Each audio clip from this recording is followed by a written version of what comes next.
Israel Iran యుద్ధానికి సంబంధించిన కీలకమైన అప్డేట్ కింద చెప్పుకోవాలి. ఎందుకంటే బ్యాక్ టు బ్యాక్ ఇంట్రెస్టింగ్ కాదు, మరి ముఖ్యంగా దిమ్మ తిరిగే అప్డేట్స్ ఇప్పుడు అందుతున్నాయి. ఈ నేపథ్యంలో ఇరాన్ ఇజ్రాయెల్ యుద్ధంలోకి అమెరికా నేరుగా ఎంట్రీ ఇచ్చిందా?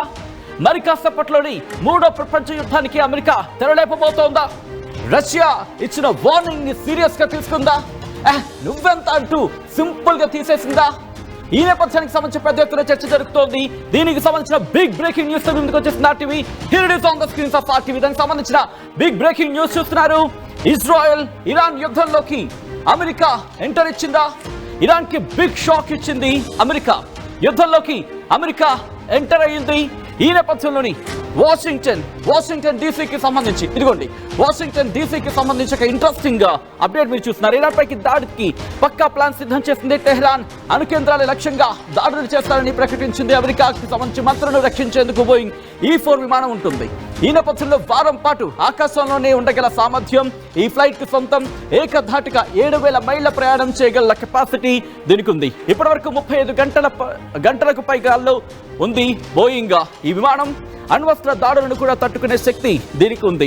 సిబ్బందితో సహా 112 మంది ప్రాణానికి దీనికి అనుమతి ఉంటుంది. సైబర్ దాడులు, అణు పేలుల నుంచి ప్రకంపనలు తట్టుకునే శక్తి దీనికి ఉంటుంది. బోస్పియర్ నుంచి మేరీలాండ్ బోయింగ్ E-4 ప్రారంభమైందా? ఇరాన్ కి బిగ్ షాక్ ఇవ్వబోతోందా? ప్రస్తుతం దీనికి సంబంధించి పెద్ద ఎత్తున చర్చ జరుగుతోంది. యుద్ధంలోకి అమెరికా ఎంటర్ అయ్యిందా? వాషింగ్టన్ డీసీకి నైట్ వాచ్ ఫ్లైట్ చేరుకుంది. ఇరాన్ పై దాడికి పక్కా ప్లాన్.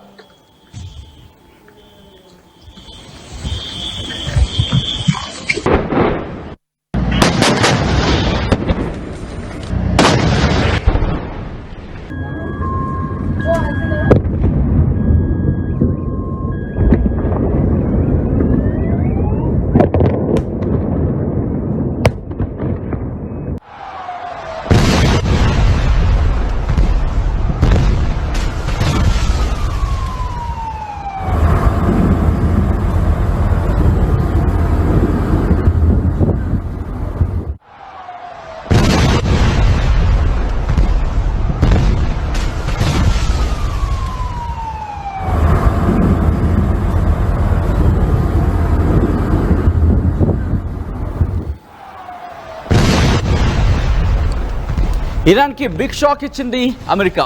యుద్ధంలోకి అమెరికా ఎంటర్ అయింది. వాషింగ్టన్ డీసీకి నైట్ వాచ్ ఫ్లైట్ చేరుకుంది. వాషింగ్టన్ డీసీకి సంబంధించి నైట్ వాచ్ ఫ్లైట్ ఇప్పుడు ఎంటర్ అయింది.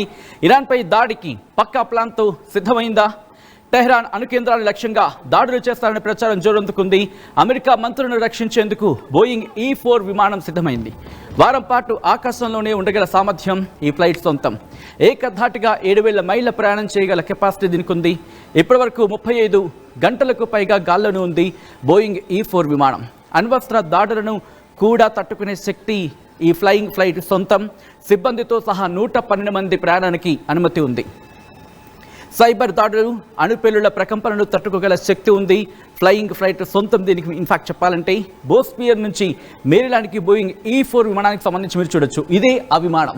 ఈ విమానం మీరు చూడొచ్చు. ప్రస్తుతం ఈ భారీ విమానం ఇప్పుడు ఇజ్రాయెల్కు చేరుకోబోతోందా అంటే అవుననే మాట వినిపిస్తోంది. ఈ భారీ విమానం చేరుకున్న తర్వాత పరిణామాలు మారే అవకాశం ఉంటుంది. మరి ముఖ్యంగా అమెరికా ఇప్పుడు enter కాబోతోందా?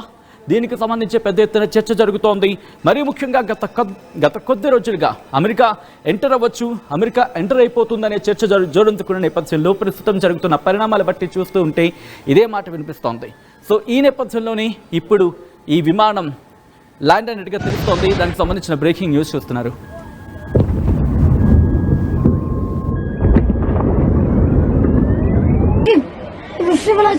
נופל ב-100%. נופל ב-100%. נופל ב-100%.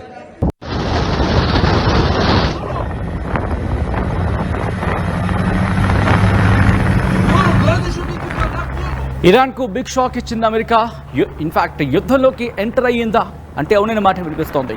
Washington డీసీకి night watch flight అంశానికి సంబంధించి ఇప్పుడు పెద్ద ఎత్తున చర్చ జరుగుతోంది. ఇరాన్పై దాడికి పక్కా ప్లాన్తో సిద్ధమైందా అంటే అవునన్న మాట వినిపిస్తోంది. టెహరాన్ అణు కేంద్రాలే లక్ష్యంగా దాడులు చేశారనే ప్రచారం జరుగుతుంది. అమెరికా మంత్రులను రక్షించేందుకు బోయింగ్ E-4 సిద్ధమైంది. వారం పాటు ఆకాశంలోనే ఉండగల సామర్థ్యం దీని సొంతం. ఈ నేపథ్యంలోని ఇప్పటికే 7,000 మైళ్ళ ప్రయాణం చేయగల కెపాసిటీని సొంతం చేసుకుంది. దీంతో 35 గంటల పాటు గాల్లోనే ఉండగల కెపాసిటీ దీనికి ఉందంటే అర్థం చేసుకోవచ్చు. ఇప్పుడు ఈ భారీ యుద్ధ విమానం, ఇన్ఫాక్ట్ యుద్ధ విమానం కాదు ఇది భారీ విమానం.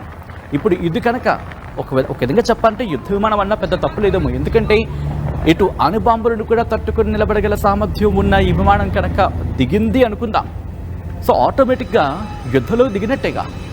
అంటే అక్కడ సైన్యాధ్యక్షుడికి సంబంధించి కావచ్చు, లేకపోతే మరి ముఖ్యంగా కీలకమైన వ్యక్తులకు సంబంధించి ట్రావెల్ చేసే సందర్భంలో వీటిని ఉపయోగించడం జరుగుతూ ఉంటుంది. సో ఇప్పుడు అమెరికా నేరుగా యుద్ధంలోకి దిగబోతోందా? గతంలో ట్రంప్ చేసిన వ్యాఖ్యలను చూద్దాం. ఆ తర్వాత దీనికి సంబంధించి మీరేమనుకుంటున్నారనేది కామెంట్ చేసే ప్రయత్నం చేయండి. What specifically is better than a ceasefire? What are you looking for here? An end, a real end, not a ceasefire. An end. So something that would be permanent. Yeah. Or giving up entirely. Is That's that okay too. Are you closer? Is that possible in the next 24 Why not?